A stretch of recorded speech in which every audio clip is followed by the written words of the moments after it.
नमस्कार दोस्तों। उपचुनाव खत्म हो गए हैं।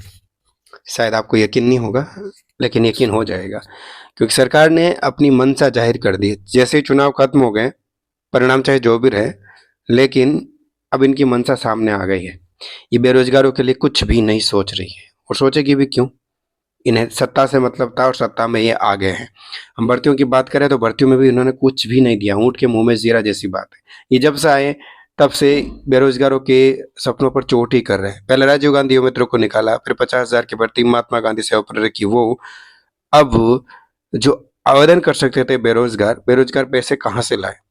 आवेदन कर सकते थे, वो भी आवेदन आप फ्री में नहीं कर सकते, उसके लिए भी पैसे लगेंगे। ये डॉक्टर भागचंद बघेल का जो, ठीक है, ये स्टेटमेंट है, बाद में इन्होंने डिलीट कर दिया ट्वीट, लेकिन सरकार की मंशा जाहिर हो चुकी है। इनके पास ये तभी आया होगा जब सरकार का निर्णय इनके पास आया होगा। इससे पहले आरपीएससी ने भी कहा था कि हम फीस लेंगे, ऐसा ही कुछ कहा था। तो आपको पता चल रहा है कि सरकार किस दिशा में काम कर रही है। इन्हें आखिरकार बेरोजगार ही क्यों दिखाई देते हैं? जो सुविधाएं हैं, उन सुविधाओं के खत्म करते जा रहे हैं।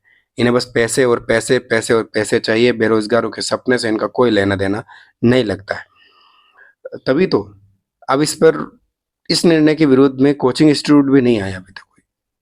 आना चाहिए, क्योंकि एक बहुत अच्छा निर्णय था पूर्ववर्ती सरकार का। मतलब फोरम, एक तो वैसे बेरोजगार परेशान होता है, जैसे तैसे पैसा का अरेंजमेंट करके पढ़ाई करता है, उसके बाद फॉर्म की बड़ी बड़ी फीस कैसे देगा वो?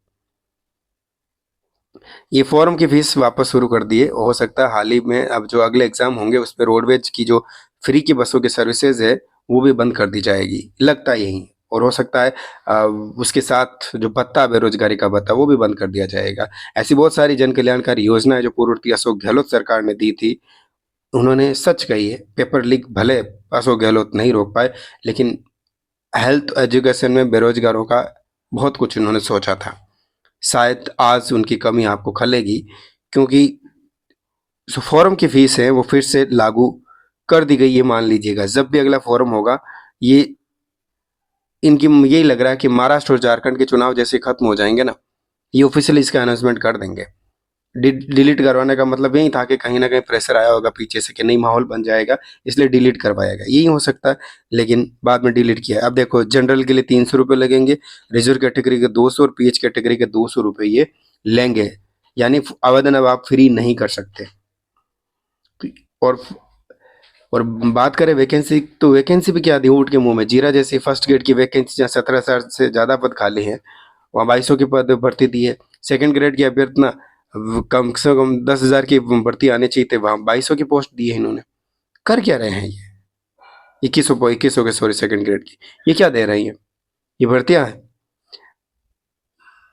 ये सरकार किस दिशा में काम कर रही कोई नहीं जानता। ऐसा ही भर्ती पर इनका कोई जजमेंट नहीं, कोई स्टेटमेंट नहीं आया अभी तक।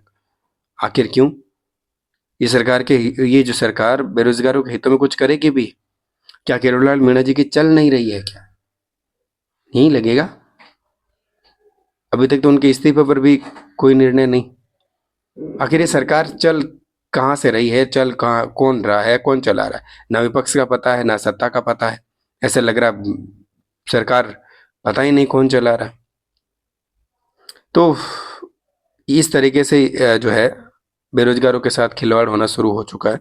ये फॉरम की फीस जो है फिर से लगेगी और फिर से बेरोजगार लूटे जाएंगे।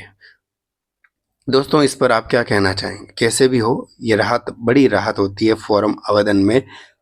चाहे किसी के लिए सामान्य बात होगी कि 200-300 रुपये निकाल दें, किसी के लिए बड़ी बात होती है, और हम और आप उनमें से ही हैं। चैनल को सब्सक्राइब कीजिएगा और बताइएगा आप इस पे अपनी राय।